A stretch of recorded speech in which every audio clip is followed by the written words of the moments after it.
Marie Tanya Asken était l'une des premières banshees. Elle était belle, grande, impitoyable, imposante et persuasive. Tel le fauve qu'elle pouvait être, belle et grande aux cheveux noirs.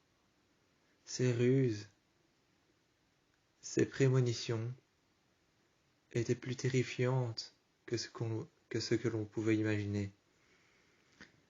Elle voyait des choses, des rambardes, des murs, des ruines, et des endroits à vous glacer le sang.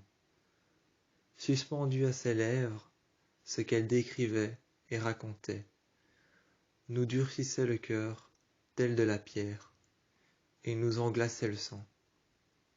Elle était la dernière banshee, dépourvue de sentiments, après avoir été mise à mort et accusée maintes et maintes fois. Accusée de sorcière maintes et maintes fois. Elle mit fin à ses jours, pendue à la fenêtre d'une des chambres, sa chambre. La Sainte Mère des Morts, la Santa Muerte, ou appelée la Suprême chez les sorcières de Salem, mit fin à ses jours pour cause de ne pas pouvoir comprendre ses visions. Continuellement, elle voyait Ravenwood et ne supporta pas le poids de ses actes et l'envergure de ses visions. Elle sait donc, et elle le savait. Elle s'est donc pendue, elle le savait, car elle ne supportait pas le poids de ses actes. Elle s'est donc pendue, a été retrouvée défunte par sa descendante, Lydia Martin. La Caroline du Nord, 1927, Salem, la Nouvelle-Orléans, la Nouvelle-Angleterre. Lorsque Lydia découvre que tous les 27 ans, un même événement, succédé d'un avènement à venir, dont une suite de meurtres, de 27 meurtres, de la même année, qui refont surface, le 27e jour, après son anniversaire de ses 27 ans, elle découvre qu'elle est la dernière et la 127e banshee. Bien qu'elle ne soit pas la dernière, quels en sont les liens? Quels en sont les autres? Que font-elles et où sont-elles? Elle découvre donc, après avoir découvert la défunte de l'une des dernières banshees de sa lignée, elle découvre qu'elle en est la 127e banshee, la dernière. Quels en sont les liens de sa lignée? Quels en sont les liens de sa lignée? Pourquoi est-elle la 127e banshee? Quels en sont les liens? Pourquoi 127 meurtres? Pourquoi 127 la même année? Pourquoi 127 événements le jour de son anniversaire, de son 27e anniversaire? Pourquoi le chiffre 27? Quels en sont les liens avec toute cette histoire? Quel est le lien avec Maria Tanya Asken? Quels en sont les liens? Et qui sont les 26 autres banshees? Il y avait un mur, fait de briques rouges, une porte en bois massif avec une poignée, dans lequel elle pouvait entendre les grincements, l'acharnement de ceux qui l'avaient construite. Chaque brique rouge repeinte avec un sang, le sang différent de chacune des personnes qui y ont travaillé, qui ont saigné jour et nuit à y construire chaque paroi. Ces personnes qui ont saigné jour et nuit à y construire chaque paroi, chaque brique rouge en avait été peinte avec leur sang, laissant ainsi leur vie, leurs cris, leurs hurlements, leurs murmures et leurs émotions dans chaque mur et chaque parpaing de terre. Il y avait un arpin de terre dehors, d'où la mort était représentative par-delà les cailloux qui recouvraient l'entièreté de ce que vous pouvez l'appeler la vie. Il y avait une parcelle de bois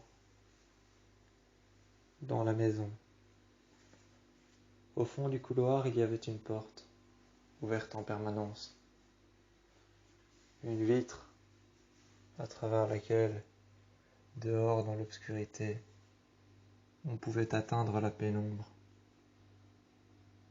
Plus que ça même, l'obscurité.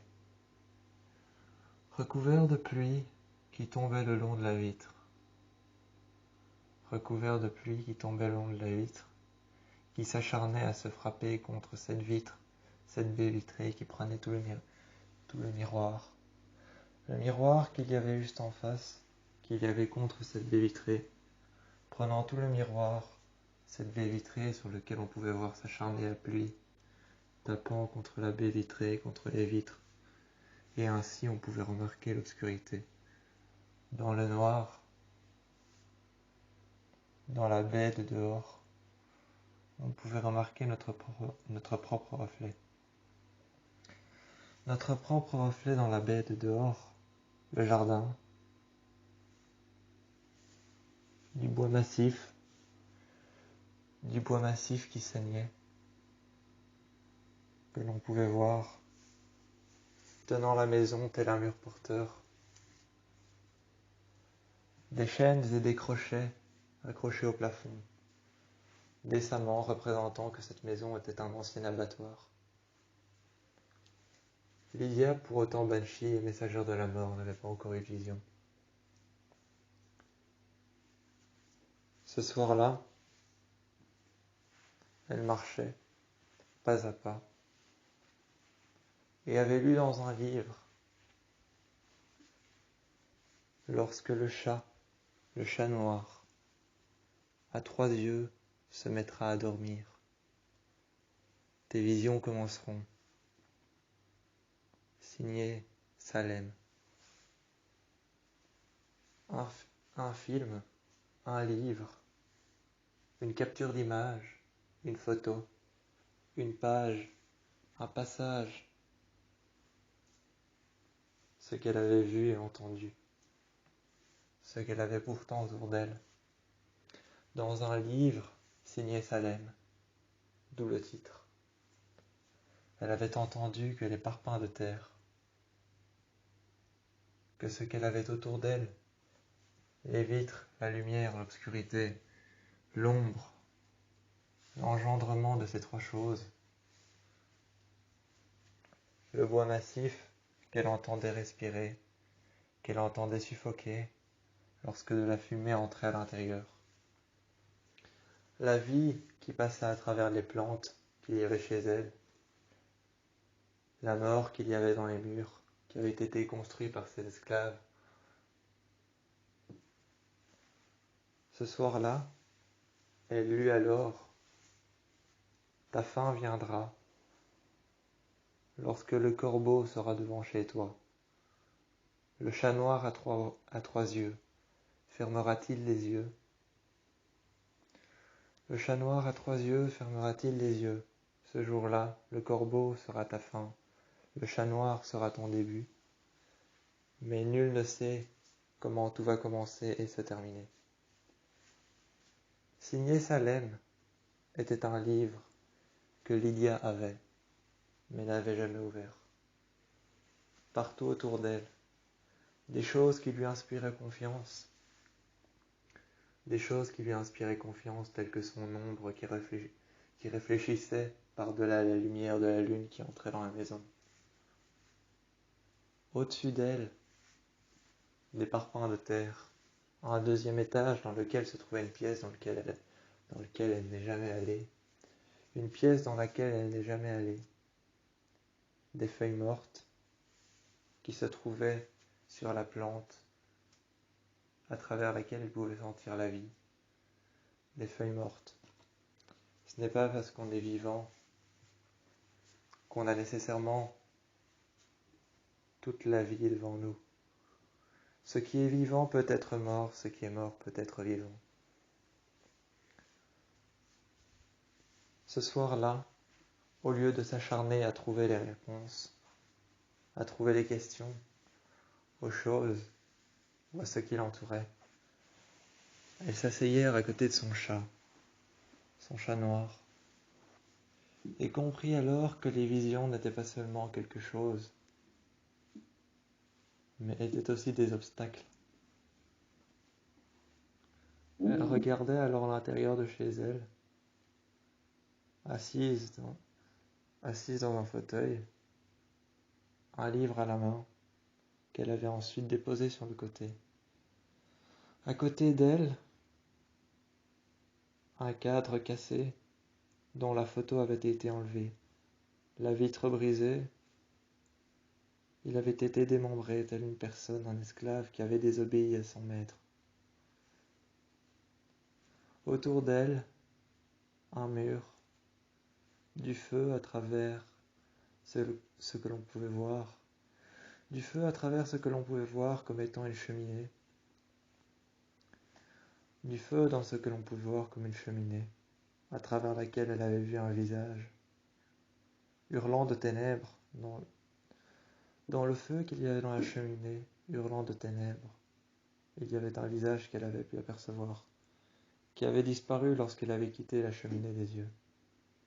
Des cadres qui représentaient des portraits, des femmes aux cheveux roux, au visage pâle et aux yeux fermés. Ces yeux fermés qui ne représentaient nullement d'émotion.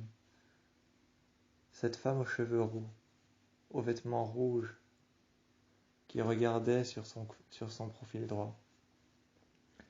C'est une femme qui regardait sur son profil droit, à la gauche de Lydia, à la droite, un autre profil, le profil d'un homme, le portrait d'un homme.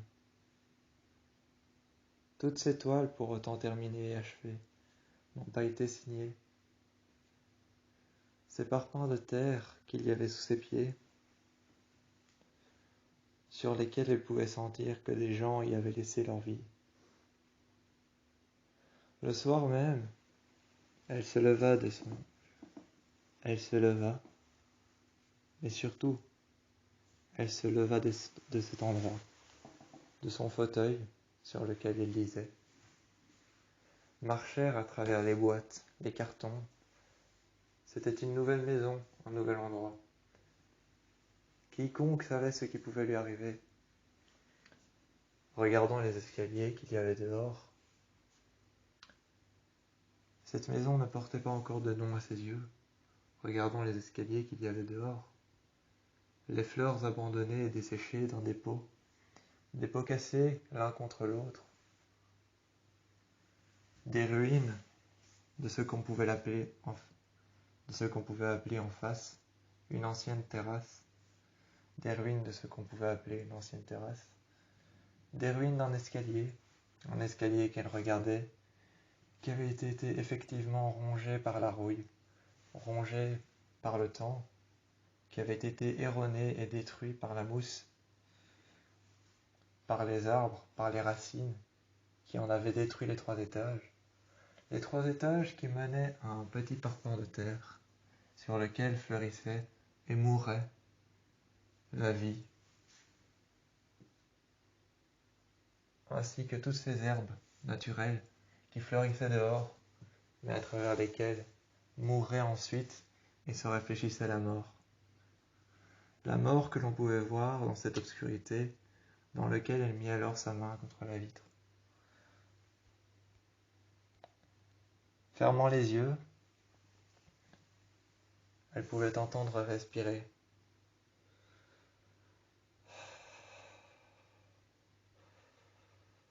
Elle ouvrit alors les yeux, une nouvelle fois, gardant la main contre la vitre, la paume plaquée contre la vitre. Elle entendit les respirations, comme si cette personne avait été intoxiquée à la fumée, ne sachant réfléchir à ce qu'elle voyait ou ce qu'elle entendait, comme si cette personne avait été intoxiquée. cette personne qui avait été intoxiquée, qui ne savait plus respirer, était une jeune femme, le teint frêle, la voix faible, le teint pâle, les yeux rouges qui devenaient oranges. Une femme faible, recroquevillée sur elle-même. Une femme faible, recroquevillée sur elle-même, à travers lesquels on pouvait voir que ses yeux devenaient oranges à la lumière de la lune, qu'ils étaient bel et bien rouges avant. Une femme abandonnée, détruite par le temps, erronée comme une pierre qui se trouvait seule, comme cet amas de pierres qu'il y avait dans son jardin tout au fond, juste devant un chemin qui emmenait vers nulle part, à côté d'un arbre, qui était plus que massif, qui avait plus que des années, des centaines d'années. Cette femme avait été erronée telle cette pierre qui se trouvait juste à côté de cet arbre. Elle se trouvait là, juste devant Lydia, regardait ses yeux, par terre à travers laquelle elle pouvait voir sa réflexion de dehors, et qui Lydia pouvait voir sa réflexion de l'intérieur, ses jambes, ses bras, son buste, sa poitrine, ses yeux, son nez, son visage. Elle pouvait tout voir. Elle voyait cette femme surtout, qui dehors ne disait pas un mot. Les cheveux gris, la peau sur les os, lui restant peu de chair avant qu'elle meure. Elle regardait par terre, elle regardait Lydia, lui restant peu de chair avant qu'elle meure. Elle tendit les bras, elle reculèrent un instant, puis elle tendit les bras. À travers ses doigts, qui grelottaient, qui tremblaient, à travers l'obscurité de la nuit, le vent froid, on pouvait voir qu'elle avait froid, qu'elle avait soif, qu'elle avait faim. Elle tendit alors un oiseau, un moineau, un rouge-gorge, qu'elle allait sans doute manger par la suite. Ce rouge-gorge s'est ensuite envolé, a pris la fuite, de peur. Était-il mort? L'avait-il réanimé pour lui montrer qu'elle était aussi une ancienne banshee? L'avait-il ou l'avait-elle réanimé? Était-il parti? Avait-il pris peur de cette femme qui n'avait ni chair, ni ossature solide pour la tenir debout? Toute la nuit, elle s'est assise devant la porte. C'est alors que Lydia a repris place sur son fauteuil. Elle a repris place sur son fauteuil, a repris son livre, l'a réouvert, lisant un chapitre sur un homme, Simone. Simone, un homme qui était le seul mari de la défunte Banshee qui a mis fin à ses jours. Simone, ou Simone à Salem, était le seul mari de la défunte qui avait mis fin à ses jours, la défunte Banshee, il y a 127 ans de cela. Elle prit alors son livre, se déplaçant dans la pièce, cherchant la voix de Simone à travers les murs. Elle n'entendit que des esclaves, des bruits de chaînes qui se tapaient les unes contre les autres, des bruits de chaînes qui se tapaient les unes contre les autres, des esclaves traînaient des pieds, regardant leurs propres pieds, leurs propres jambes, leurs propres mains, se traîner par terre, le bruit des chaînes assourdissant, regardant leurs propres pieds, leurs propres amis et leurs propres familles, traîner par terre dans la boue, dans les matières fécales, dans la merde et les déjections des autres. Ces personnes qui étaient traînées dans leur déjection, dans la merde animale autant que humaine, traînées dans la boue, dans l'horreur et la terreur de l'obscurité. Salem n'était pas une ville comme les autres. On pouvait y voir que les Banshees y étaient traités avec respect, tels des dieux anciens. Mais seulement les personnes qui n'avaient aucun pouvoir, les esclaves, les soumis, ceux qu'on appelait les erreurs, ceux qui étaient immoraux, ceux qui n'étaient pas de nature, qui étaient de nature corrompue, ceux qui étaient de nature corrompue, qui étaient immoraux, qui n'étaient pas là pour être vivants, qui étaient là pour être traînés par des chaînes, dans la boue, dans les matières fécales, dans la merde et dans leur propre déjection. Elle ne ressentait que ça autour de ces murs, cet abattoir dans lequel elle vivait. Elle envoyait les crochets par-delà lesquels les prisonniers ont été pendus, leurs propres pieds qui trempaient dans le vide, trempant dans le sang qu'elle voyait couler au plafond lorsqu'elle s'endormait, le sang qu'elle sentait couler à travers ses veines, le sang de ses propres personnes qui y ont laissé leur vie. Un soir, elle s'est mise en son lit, rejoignant sa chambre. La porte était ouverte. Décemment, dans cette pièce, dans cette maison, tout était ouvert. Tout était ouvert dans cette maison. Décemment, elle rejoignait alors sa chambre. Couchée sur son lit, adossée sur un coussin, on pouvait remarquer qu'au plafond, il y avait du sang qui coulait. Des litres et des litres de sang qui coulaient du plafond. Le plafond blanc, les crochets rouillés et gris, assombris par l'obscurité, devenant noirs, avaient bel et bien du sang sur la pointe du crochet, qui tombèrent sur la main de Lydia. En sentant le froid du sang qui tombait sur sa main, elle sentit aussi la souffrance des esclaves, les personnes imbues de sentiments, imbues d'avoir connu une famille, mais seulement la corruption et le fait d'être traînées par terre dans la boue et les déjections. Ces personnes-là, elle les sentait partout. Elles fermèrent alors les portes. Elle vint à la cuisine, où elle vit un même parpaing de terre, de briques rouges, à travers lesquelles il y avait la souffrance de tous ces esclaves, qui avaient laissé leur sang afin de peindre ces briques en rouge.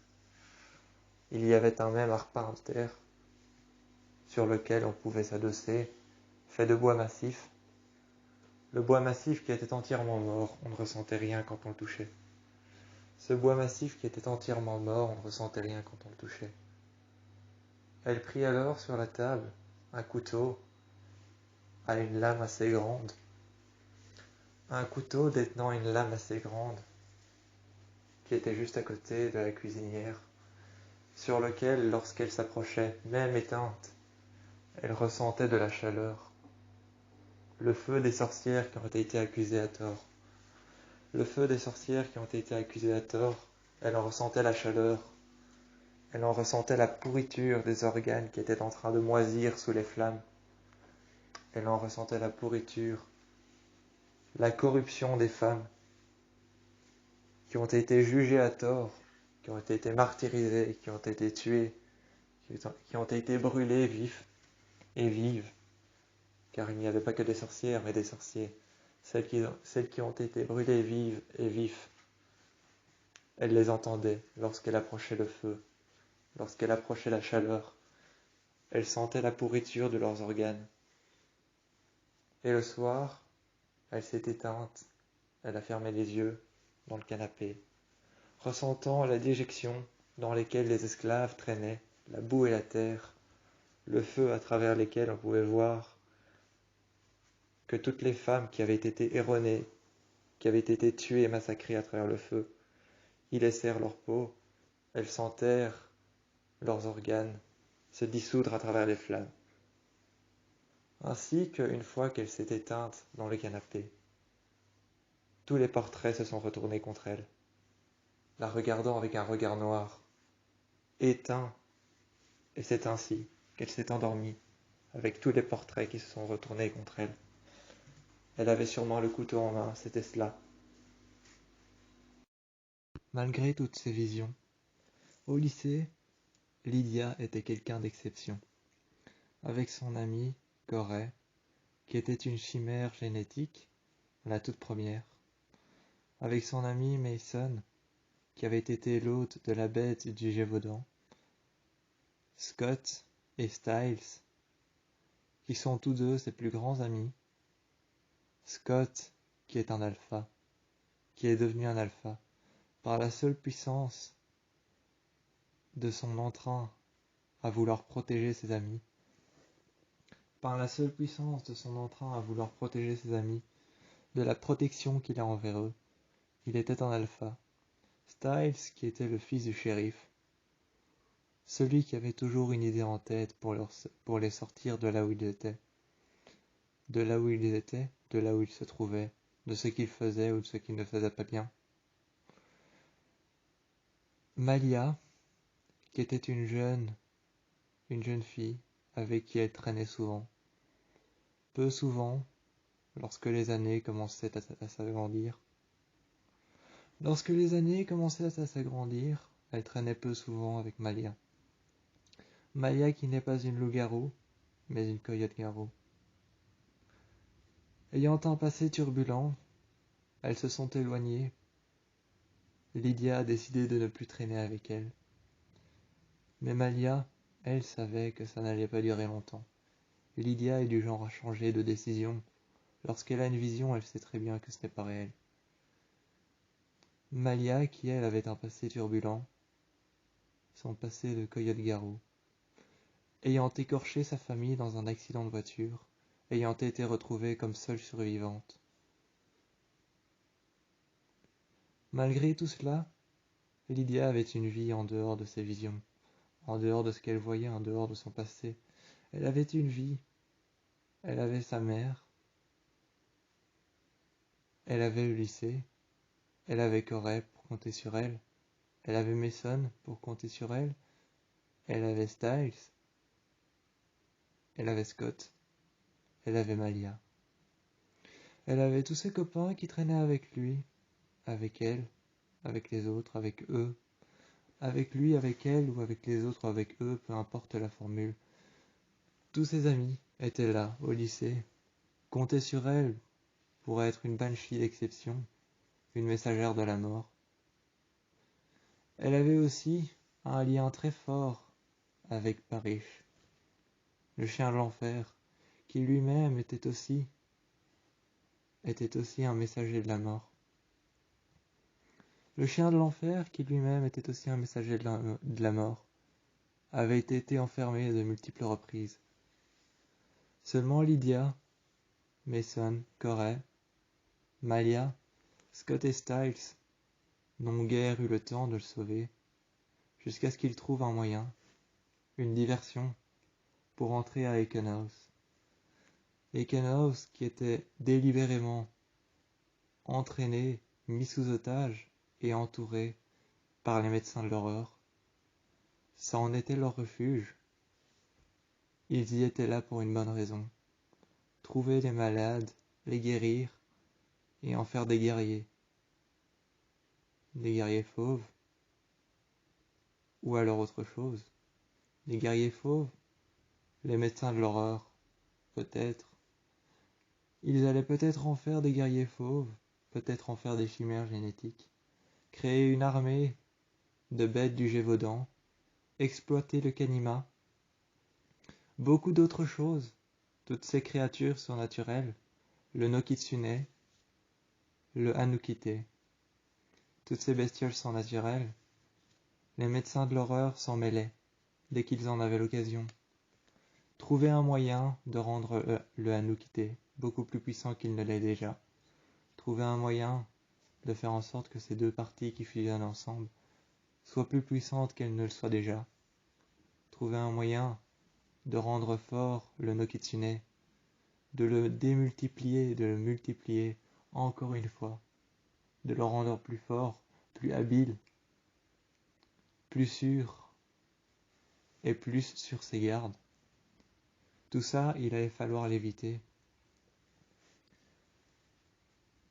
Par rapport à tout cela, à toutes ces explications trouvées dans des livres, dans le bestiaire qu'avait rapporté Allison et son arc, qui était l'une des seules à pouvoir comprendre comment tout cela se passait. L'une des seules qui fait partie d'une famille, d'une lignée de famille qui date de bien longtemps. L'une des seules à pouvoir comprendre tout cela à travers le monde. Elle avait voyagé à travers le monde avec Kate Argent, avec sa mère, avec son père. Les Argent étaient une famille qui voyageait à travers le monde pour comprendre le Kanima, comprendre les dévotions et les envies de ces bestioles surnaturelles. Ces créatures, à quoi se dévouent-elles? Quelles sont leurs envies, leurs intentions? Pourquoi créent-elles l'horreur la terreur autour d'elle. Pourquoi créent-elles l'horreur, la terreur autour d'elle? Pourquoi font-elles ça? À quoi sont-elles dues? Qu'est-ce qui les rend vulnérables? Qu'est-ce qui les rend beaucoup plus puissantes? Qu'est-ce qui les démultiplie afin de créer une armée? Tout cela, comment se passait-il? Comment se passerait-il? Ils traversaient l'entièreté du monde afin de savoir où se trouvaient les Némétons. En Angleterre, à Beacon Hills, à New York, il y en avait partout. L'Angleterre, Beacon Hills, New York, voire même parfois les pays lointains, même les continents les plus lointains. Les continents les plus lointains tels que l'Afrique, un pays chaud où le soleil est massacrant. Le soleil est pratiquement une arme là-bas, si ça n'en est pas déjà une. Le soleil est une arme là-bas, en Afrique, en Autriche, en Asie. Tous ces pays, tous ces continents dans lesquels ils allaient pour trouver les Némétons. Quelles sont les personnes qui sont des bestioles surnaturelles, des êtres surnaturels? Quelles sont les personnes ou les seules personnes qui peuvent s'allier à eux afin de créer une armée contre ces bestioles surnaturelles? Lydia n'était pas en danger, mais elle devait retrouver ses racines. Ces personnes qui l'ont aidée à devenir ce qu'elle est, une banshee, sous haute pression de temps en temps, car on pouvait apercevoir que quand elle allait chez elle, le lendemain, lors des premiers meurtres, car elle avait 127 meurtres à découvrir, les premiers meurtres ont été ceux qui ont surgi dans sa maison. Un soir, elle s'est levée, somnambule, guidée par une vision. Elle s'est levée. Un soir, elle s'est levée. Hors de son lit, les pieds à terre, quelque chose lui attrapa le mollet et la tira vers l'arrière. Une main, visiblement. Une main qui lui attrapa le mollet. Avec conviction et entrain, cette main voulait l'entraîner dans l'obscurité de ce qu'il y avait sous le lit. Elle lâcha alors la main, réussissa à s'enfuir, à partir. Lorsqu'elle courut dans les couloirs, il faisait sombre, il faisait obscur. À côté d'elle, les portes étaient ouvertes. La porte en face d'elle était fermée. Elle s'empressa de l'ouvrir. Lentement, elle regardait.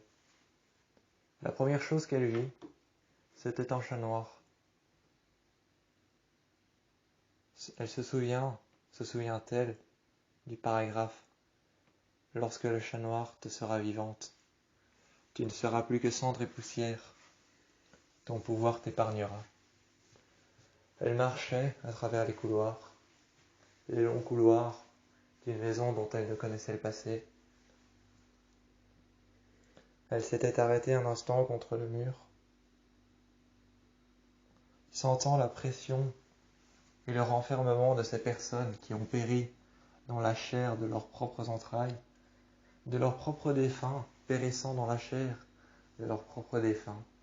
Une personne acharnée à l'intérieur du garage dans l'obscurité, se retournant, les yeux perçants dans l'obscurité, on pouvait voir qu'il avait les yeux percés, le sang qui coulait le long de ses joues, un bandage sur les yeux, ses ongles qui s'arrachaient peu à peu, qui ne devenaient plus que poussière à force de gratter contre le mur qui ne devenait plus que marqué à force de gratter contre le mur, les grattements contre lesquels elle pouvait entendre les ongles se défaire, dont elle pouvait sentir la douleur de cet homme, les ongles se défaire, partir en fumée, le sang qui sortait de ses doigts qui s'arrachaient à enlever le papier peint, qu'il restait peu à peu à quelques endroits. Elle s'était assise sur une chaise, souvent elle faisait cela, pour faire en sorte que ses visions disparaissent. Elle s'était assise sur une chaise. En face d'elle, sa propre réflexion, son ego, je suppose, son ego maléfique. Elle vit alors son ego, la seule personne qui était face à elle, dans le salon. Elle était seule, attendant que sa mère rentre du travail. Une nouvelle fois à côté de ce cadre qui avait été démembré, au-dessus d'un crochet sur lequel une personne avait sûrement été accrochée. étant été traînée par des chaînes, dans le vide accroché, ses pieds suspendus, son sang qui tombait en masse. Elle vit alors son ego face à elle, typiquement comme elle, dans les moindres détails, dans les moindres infimes détails, son ego face à elle. Elles penchèrent alors la tête. Elles la regardèrent brièvement sans réagir. Son ego faisait brièvement dans les moindres détails, dans les plus infimes détails la même chose. Elles penchèrent la tête soigneusement vers l'avant, un peu penchée sur le côté. Elle essayait de pertinemment avoir son attention, percuter si elle faisait quelque chose différemment. Rien. Elle était blanche, pâle. Sa peau était frêle, noire. Ses yeux étaient noirs perçants avec du sang qui dégoulinait. Elle ouvrait la bouche de temps en temps, mais le seul bruit qu'on pouvait percevoir était le silence. Elle ouvrait la bouche de temps en temps. C'est alors que Lydia se leva de son fauteuil. Son ego fit pareil. Lorsqu'il s'est levé, il tendit les bras vers l'avant. Il se mit alors à crier, sa bouche qui s'était ouverte en un écart. On pouvait sentir qu'elle ne criait guère, que le silence était tout autour d'elle. Mais Lydia, elle, se mit alors contre le mur. Le dos contre le mur, les pieds contre les parois, les pieds joints, le dos contre le mur. Elle ne ressentait que la colère, la haine et le désarroi de cette femme, qui avait sûrement été une femme qui prenait son apparence pour la torturer. Une femme qui avait été torturée dans cette même maison, dans l'abattoir comme elle l'appelait. Le salon, dans lequel il y avait évidemment le fauteuil, sur lequel était allongée cette femme, qui était une nouvelle fois morte. Elle était une nouvelle fois morte, allongée sur le fauteuil, qui était juste en face d'elle, à sa gauche. Une nouvelle fois, elle était morte et elle criait. Elle criait son désarroi. Elle tapait contre les coussins du fauteuil. Les coussins qui n'étaient plus que chair, qui n'étaient plus qu'os, et qui n'étaient plus que désarroi et haine pour elle. Ces coussins dans lesquels elle avait été en fait le premier meurtre, une femme assassinée dans un fauteuil. Chaque plume, chaque rembourrage qu'il y avait à l'intérieur du fauteuil renfermait un secret pour elle. Ce n'était plus que désarroi, dénouement, déchaînement. Elle s'était libérée de ses chaînes, elle avait détruit le canapé. Elle avait enlevé la colère. Elle était partie. Le second meurtre est apparu lorsqu'elle a voulu allumer le feu. Le feu, elle a voulu l'allumer, lorsqu'elle remarquait que le plafond était devenu rouge. Une grande auréole rouge au plafond, sur laquelle elle repeint alors avec de la peinture blanche, qui réapparut peu de temps après. Le deuxième jour, elle alluma le feu. Elle alluma le feu, mais tout ne se passa pas comme prévu. Tout ne se passa pas comme elle le pensait. Elle allumait le feu. Elle jeta alors l'allumette, regardant derrière elle s'il n'y avait personne, s'il n'y avait guère de tueurs en série, guère de personnes assassinées, guère d'esclaves qui traînaient dans ces matières fécales, guère d'esclaves qui la regardaient afin de pouvoir juger de ses actes. Il n'y avait personne. Elles se retournèrent et dans le reflet de la vitre, elle vit une personne par terre, accrochée décemment par les mains, par les poignets, strangulée par la gorge, accrochée par les chevilles, traînant par des chaînes dans sa propre matière fécale, dans les entrailles et dans les viscères de sa famille, traînant dans les viscères de sa famille, dans la chair et dans la haine, dans le désarroi, dans la honte, dans l'obscurité, accrochée par les poignets, strangulée par le cou, accrochée par des chaînes à ce qu'on pouvait appeler ses chevilles, ses pieds joints, trempés dans la matière fécale, dans la pluie, dans l'eau de pluie, dans les matières fécales. Elle était déchaînée. Elle se strangulait les veines, se strangulait le cou, se lacérait les veines, se lacérait les pieds, les jambes. Elle avait des lacérations partout. Elle essayait pertinemment de se défaire de ces chaînes dans lesquelles elle était traînée dans les lacérations, dans la haine, dans le désarroi, dans le sang, dans les strangulations, dans tout ce qui avait pu lui être commis, tout ce qu'elle avait pu souffrance. Tout ce qui avait pu être souffrance, tout pour elle n'était plus que souffrance. Tout ce qu'elle avait commis, elle le ressentait. Lydia se retournait et ne prêta pas attention à sa vie pitoyable qu'elle avait passée dans le sang, dans la haine, dans le désarroi, dans le déchaînement, dans le dévouement à un diable qu'elle ne connaissait pas.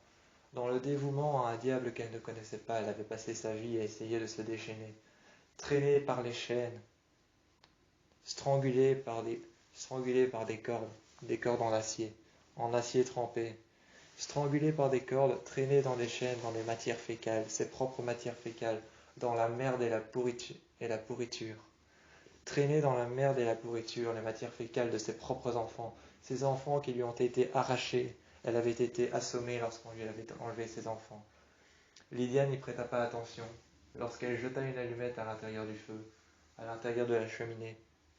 Elle regardait à l'intérieur de la cheminée, et il n'y avait que poussière noire.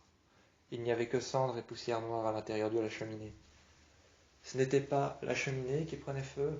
Elles se retournèrent seulement après, lorsqu'elle étouffèrent à travers la fumée, et qu'elle vit que le brûlé, que le cramé, était en train de se faire part à l'odeur qu'elle sentait à l'intérieur de la pièce.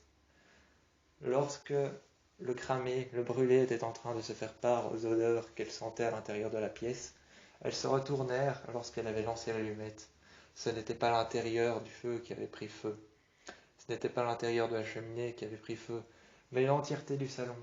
Les fauteuils, les coussins étaient en train de prendre feu, de disparaître avec le temps, telle la personne qu'elle avait vue, qu'elle avait ignorée, dont sa présence n'était que poussière et n'était que passé pour elle. Elle cherchait ses racines et non pas les racines des autres. Elles marchèrent alors, tout autour d'elle, flammes, haine, désarroi. Elles fermèrent les yeux, elles crièrent le nom du dernier amant, de la dernière sorcière de Salem. La dernière banshee, la dernière sorcière de Salem. Elles crièrent le nom de son dernier amant, cette défunte qui l'avait sauvée de ces flammes. Les flammes disparaissèrent aussi vite qu'elles ne sont apparues dans le salon. Le feu est alors réapparu dans la cheminée. Ce soir-là, elle est partie se coucher plus vite que prévu, plus tôt que prévu. Dans son lit, elle s'était grattée jusqu'au sang. Elle s'était grattée jusqu'au sang. Sa peau était aussi rêche et aussi dure que du corail séché, déshydraté, qui avait été sorti de l'eau et qui avait été arraché à ses racines. Desséchée, aussi rêche que du corail neutre, sec comme du bois, qui pourrissait à travers la lumière de la lune dehors.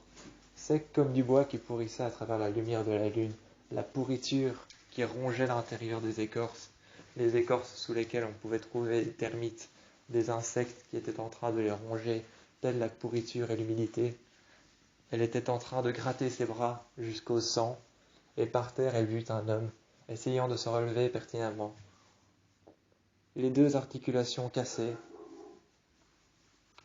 cet homme essayait pertinemment de se relever, le visage déformé par la haine, le sang qui coulait le long de ses yeux, de sa bouche. Il essayait de crier, mais seulement une respiration infime sortit de sa bouche. Il essayait de se relever. Lorsqu'il s'est relevé, Lydia a penché sa tête pour regarder par terre. Une seule chose qu'elle a vue, qu'elle a pertinemment remarquée, une seule chose qu'elle a remarquée et qu'elle a pertinemment vue. Un trou dans son omoplate. On lui avait tiré à bout portant dans l'arrière de la poitrine. Il avait alors un trou avec un impact de balle qui saignait sur l'arrière de la poitrine. Plus personne ne savait qui il était. Il n'était plus que colère, que haine, car la défunte la mettait à l'épreuve. Caressant son chat à la fenêtre, son pelage noir, comme elle l'appelait, le chat aux 3 yeux, le chat aux résolutions saines. Le chat aux 3 yeux, le chat aux résolutions saines, était celui qu'il devait suivre. Devait-elle le suivre? Lorsqu'elle essayait de le voir, de l'entendre et de lui parler, il disparaissait. Le chat aux 3 yeux. La sagesse, le dévouement, la corruption, Était-ce la représentation de ces trois yeux, la sagesse, le dévouement et la corruption? Était-ce cela, la corruption pour les défunts qui ont souffert, la sagesse pour ceux qui ont eu l'entrain d'aller jusqu'au bout, et le dévouement pour ceux qui ont eu un maître? Était-ce cela? Elle avait désespérément besoin d'aide. Devait-elle suivre ce chat? Devait-elle le voir, l'entendre et l'écouter?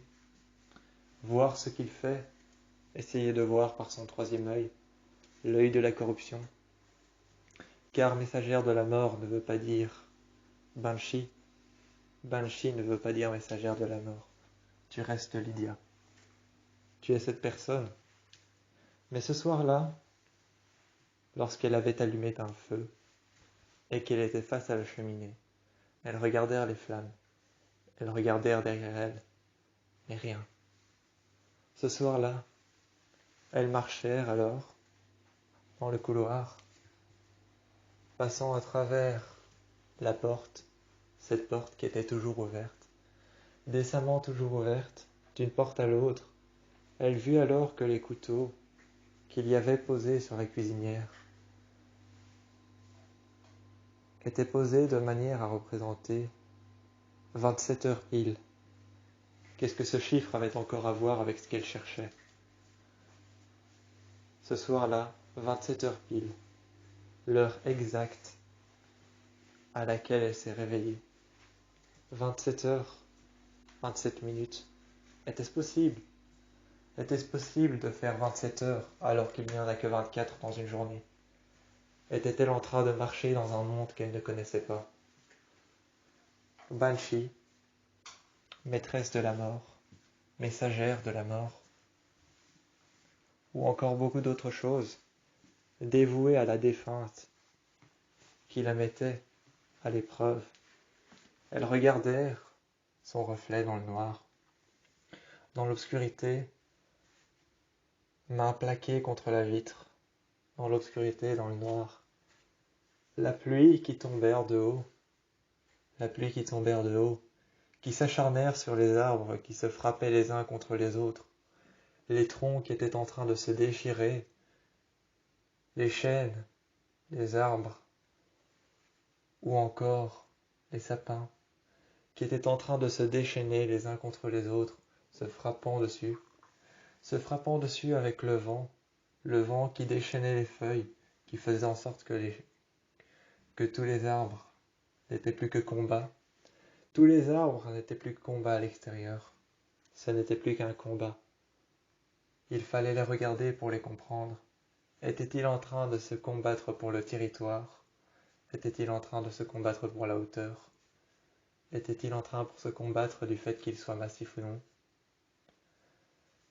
Ce soir-là, déchaîné par la haine, la vengeance, le désarroi et la corruption, les arbres, tout en haut, à la cime des arbres, le sommet le plus haut, à la cime, on pouvait voir qu'ils étaient en train de se battre pour territoire, pour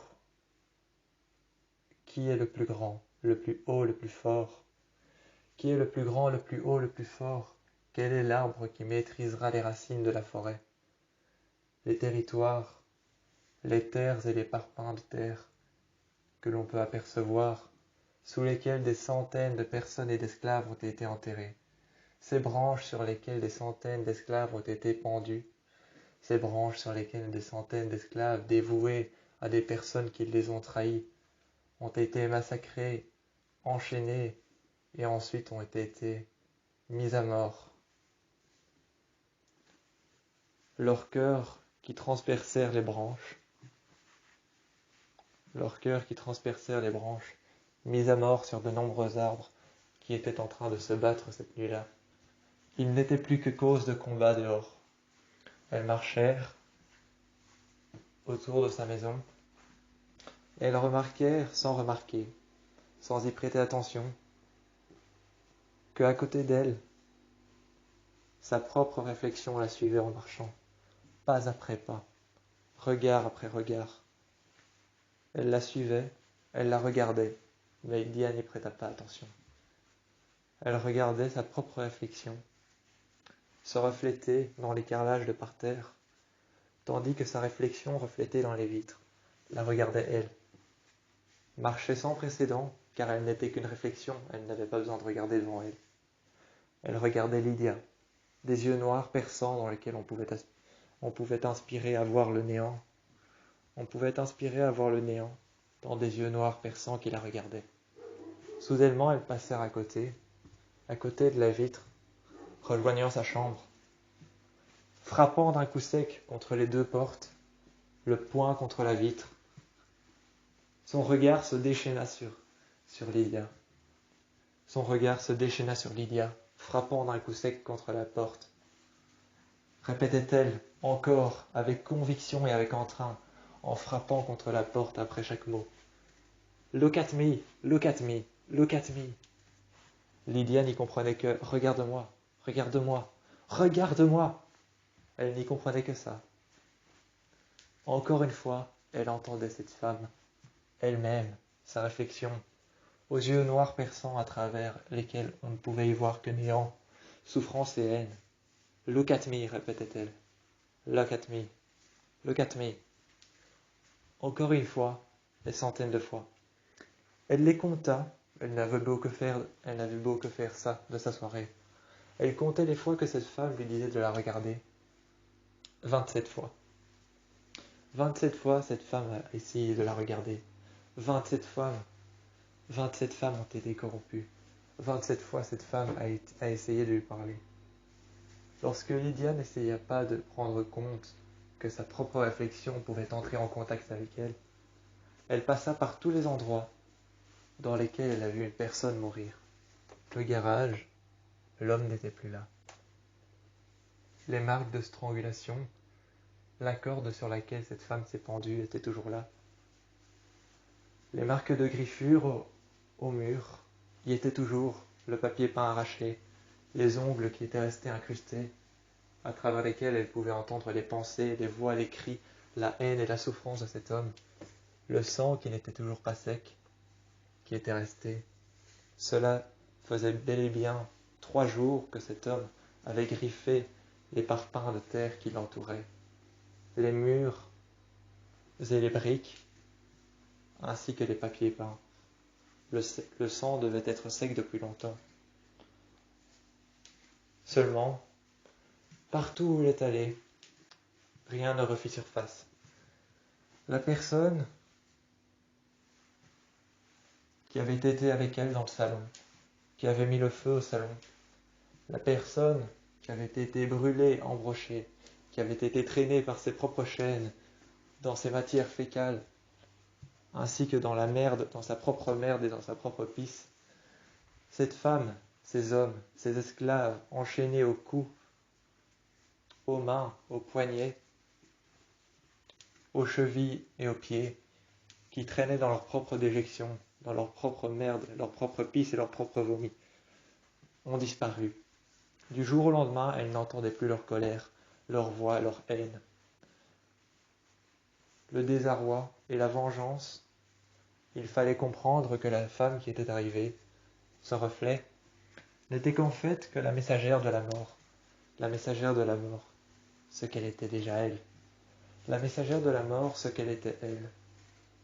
Une messagère de la mort, une femme qui comprend ce que veut dire la mort, qui sait que lorsque quelque chose se passe, il faut fuir.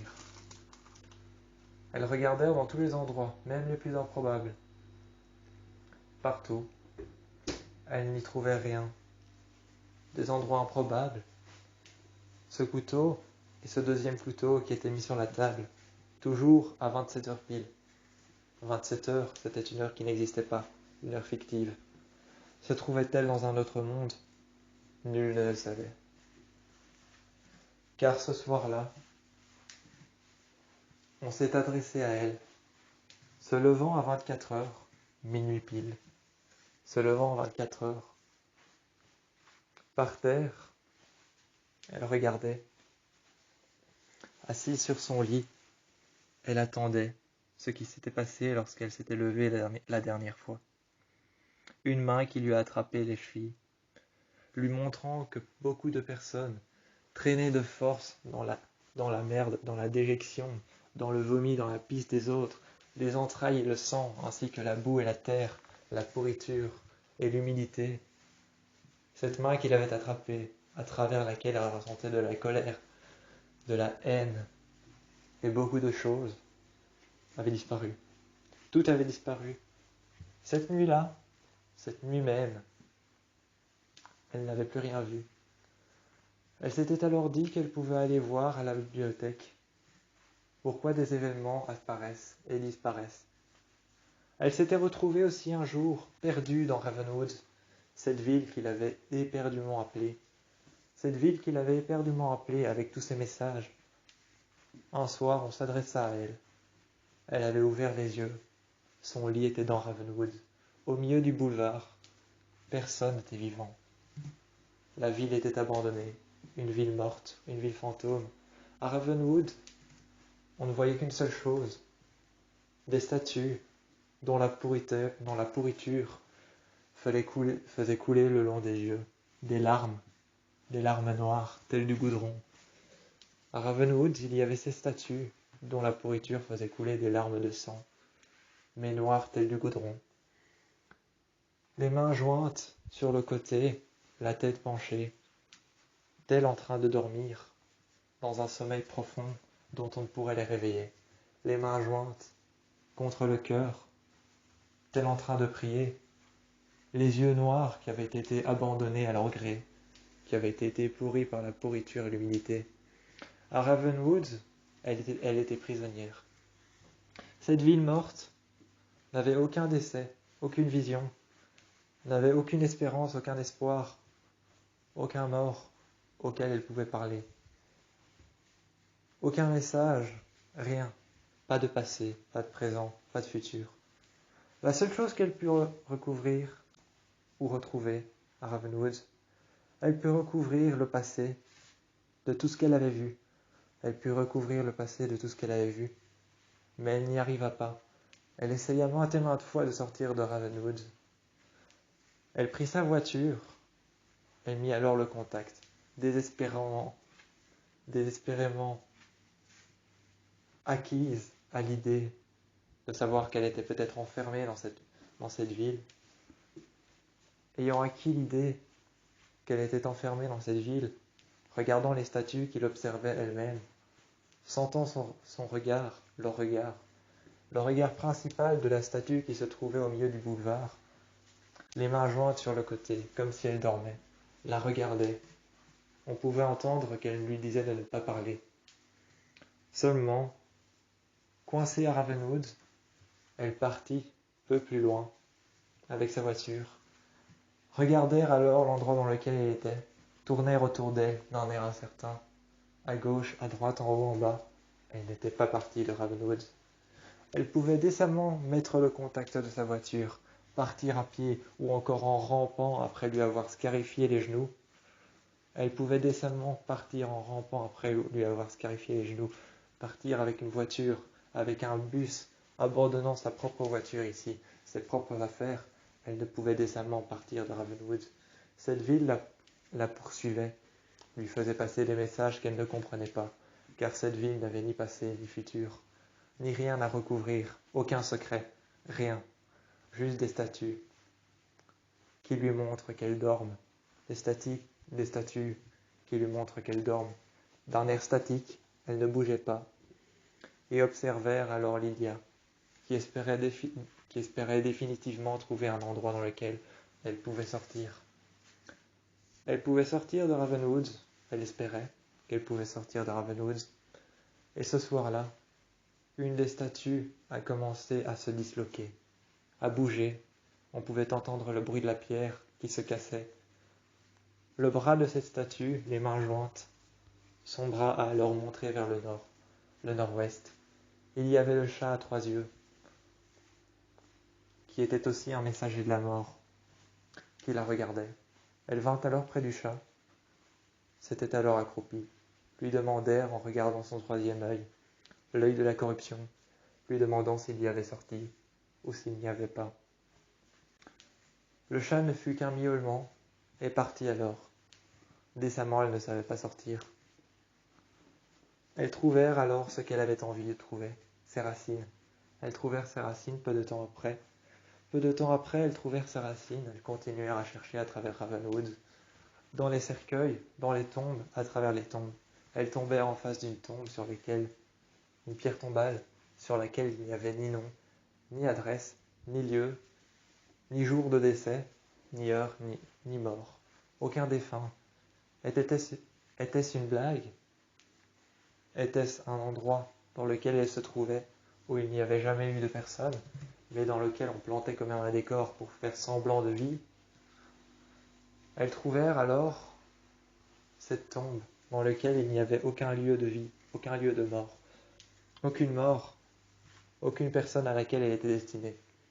Elle ouvrit alors un petit loquet qu'elle avait trouvé sur le côté, un petit cadre recouvert d'une petite banderole de soie, avec un blason par-dessus. Cette tombe avait pour nom Lydia Martin, 1955, décès, mort brûlée vive. Cause de la mort, indéterminée. Aucun bourreau, aucune personne, aucun bourreau qui l'avait tuée, qui l'avait destinée à mourir brûlée vive. Elle partit alors dans un couloir qu'elle vit dans une maison. Ce même couloir, qui ressemblait au même couloir qu'elle avait dans sa maison, était totalement dans le vide. Une voix s'est adressée à elle. Lydia, Lydia, Lydia, Lydia. Elle marchait le long de cette voie, à en acquérir l'audition, à en acquérir les sentences qu'elle a pu atteindre, à en acquérir les sentences qu'elle a pu atteindre, à en acquérir les sentences que cette voix a bien pu toucher, a bien pu voir, a bien pu faire. Était-ce la voix du bourreau de cette femme qui s'appelait Lydia Martin? Était-ce elle derrière cette tombe et en dessous de cette pierre tombale? Était-ce elle? Elle poursuivit la voix, qui avait acquéri beaucoup de choses, notamment de la souffrance et de la haine. Elle trouvèrent ensuite une femme, vêtue de blanc, une robe blanche, soyeuse, comme si elle sortait de chez le marchand. Une robe blanche en soie. Elle se rappelait alors du blason en soie qu'il y avait au-dessus de la photo de la femme. Elle se souvient alors de la photo de la femme qu'il y avait sous le blason en soie sur la pierre tombale. Était-ce la même fille? Oui. Était-ce le même blason sur la robe? Oui. Était-ce le même cercueil, le même nom, la même année? La personne qui a été brûlée? On ne savait pas. C'est alors que cette personne lui tendit la main, à côté d'elle, en dessous de sa main qui était tendue, le chat à 3 yeux. Elles regardèrent le chat à 3 yeux, et la personne s'adressa à elle. Lydia, je suis ta descendante, ta défunte, ta sainte mère. Lydia, tu as trouvé tes racines, c'est moi. Je suis la suprême des messagères de la mort. Salem n'a fait qu'un tour de mon cercueil avant de me tuer et de me brûler vive. Lydia avait trouvé ses racines. Cette femme, dont le nom n'existait plus. Par la suite, à Rosewood ou à Salem, elles trouvèrent un couvent désarmé, débranché de la réalité, par laquelle, par la suite, elle fut alors accueillie par cette femme, cette grande femme, qui la regardèrent et qui lui ouvrit ses bras, et qui ensuite l'accueillit à l'intérieur du couvent, désarmée, lui ouvrant son cœur à travers de ce couvent qui était désarmé de toute impunité, qui avait été débranché de la réalité, par laquelle on savait que les chaînes et que les personnes, les esclaves les femmes, les enfants et les hommes qui étaient enchaînés, qui étaient terrifiés, qui étaient horrifiés à l'idée de revenir ici, avaient été enchaînés et avaient été traînés dans la boue, dans la terre, dans la déjection et dans leur propre matière fécale, dans la pisse et la haine. Ils avaient été traînés par leurs chaînes, par les poignets, par les chevilles, strangulés, morts ou vivants. Elles accueillirent alors Lydia. Elles lui montrèrent ses appartements, sa chambre, et lui dit alors, maintes et maintes fois, maintenant tu as droit de savoir. Elle lui ouvrit les bras, refermèrent la porte, et lui dit alors, tu sais qui tu es désormais. Elles fermèrent les yeux, quelques minutes plus tard, après la nuit. Elle se mit une dernière fois devant la porte. Elle se mit une dernière fois alors devant la fenêtre. Elles regardèrent le nom de sa chambre, car chaque chambre avait un nom pour la personne qui y habitait. Elles regardèrent le nom de sa chambre, messagère de la mort. Ensuite, elle vint à la fenêtre, après avoir vu le chiffre inscrit sur sa porte, 27. Quelle en était la signification? Elle aplatit alors la paume de sa main contre la fenêtre comme elle savait faire, pour en ressentir les tensions, la haine, l'horreur, et toutes les personnes qui en dégagent une certaine puissance, des voix, ou encore beaucoup d'autres choses qu'elle pouvait ressentir. Des voix, de la haine, de la puissance, un certain lien avec un autre monde, comme ce monde avec 27 heures sur une journée. Ce monde avec 27 heures sur une journée, elle en ressentait le lien à travers cet endroit. Elle enlevait alors sa main qui avait été plaquée contre la vitre, où elle vit sa propre réflexion, dehors, grelottant, dans le froid, les yeux noirs, la bouche ouverte, lui priant et lui suppliant de lui ouvrir. Seulement cette femme, ce n'était pas elle, sa propre réflexion, un démon, un être surnaturel, qui essayait pertinemment en vain d'entrer dans sa vie. Cette femme était derrière elle, cette femme avec la robe en soie blanche, qui était peut-être la femme de la pierre tombale, lui dit alors « Retire ta main, ne lui ouvre pas ». Ce qu'elle fit, elles fermèrent les yeux dans son lit, s'endormirent, et le lendemain matin se retrouva chez elle. Elle ouvrit les yeux et comprit alors la signification de 27. Quelle était la signification du chiffre 27? Elle vit un acolyte de Tulou en face de sa fenêtre, auquel il y avait 27 fleurs. La signification, c'était que cet endroit, débranché du monde, dans lequel il n'y avait aucun lien avec l'endroit qu'elle avait visité, débranché du monde et arraché à la réalité, cet endroit déconnecté des liens parmi les vivants, déconnecté des liens parmi les vivants, arraché du monde des morts, entre la réalité et entre l'irréalité. Elle comprit alors que son pouvoir était plus puissant qu'elle ne le pensait. Lydia sut contrôler lorsqu'elle comprit que 27 était la représentation d'un aconite. Elles sortirent de son cauchemar, déchirées du monde des morts, arrachées au monde des morts. Troublées par les démons, elles descendirent les escaliers, jetèrent l'aconite à 27 fleurs.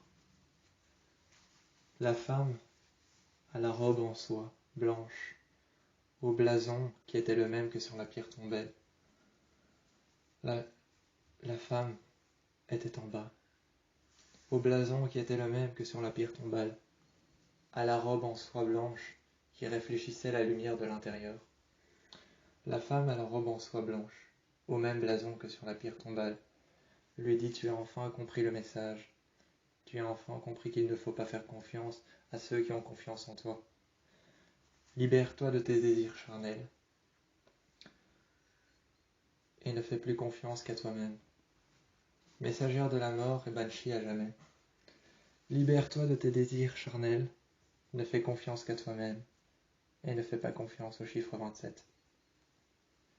Elle a compris, elle sait qui elle est, messagère de la mort et en lien pour toujours avec le chien de l'enfer. Tous deux eurent compris ce jour-là. Ce soir-là, la réalité revint enfin. Le lendemain, elles retournèrent au lycée. Ayant remis les pièces du puzzle dans l'ordre, elles retrouvèrent Styles, Scott, Mason, Corey, ainsi que tous les autres, Malia, Liam, ainsi que Théo auquel elles ne faisaient toujours pas confiance, après un brief passage dans le monde des morts.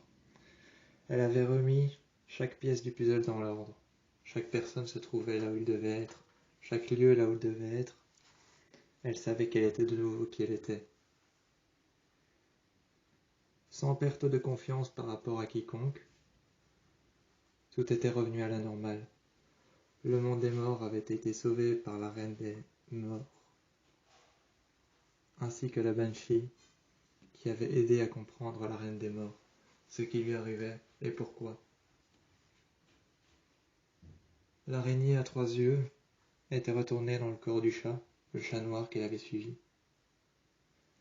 L'araignée à 3 yeux, la dévotion, la haine et la souffrance.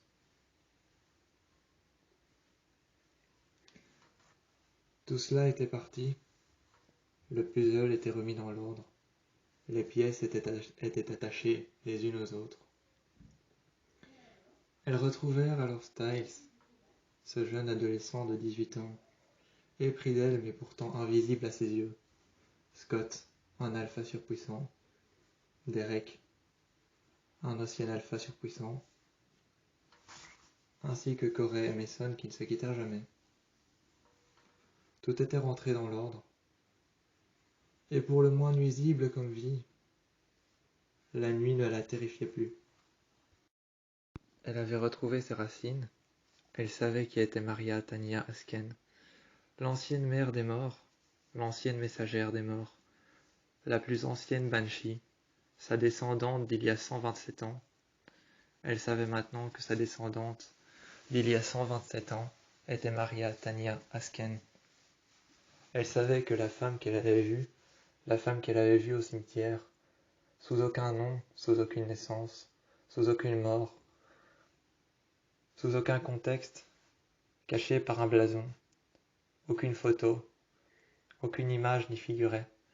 Elle savait que Maria Tania Asken était sa descendante et la plus ancienne Banshee qui existait, que c'était la femme à la robe blanche, vêtue de soie, c'était la femme à la robe blanche, au blason qui renfermait sa photo qu'il n'y avait pas. Il n'y avait guère de photo, elle n'avait guère de penchant pour elle. La femme au blason, la femme à la robe blanche, était partie ce soir-là, lorsqu'elle avait tout compris. Elle était en face de sa fenêtre, dans l'obscurité. Elle lui tendit une dernière fois le bras. Le corbeau à 3 yeux, l'araignée à 3 yeux, le chat à 3 yeux, les 3 animaux, ainsi que cette femme qui les avait accompagnés le jour de son périple, avaient disparu. Elles retournèrent au lycée et retrouvèrent sa vie de lycéenne.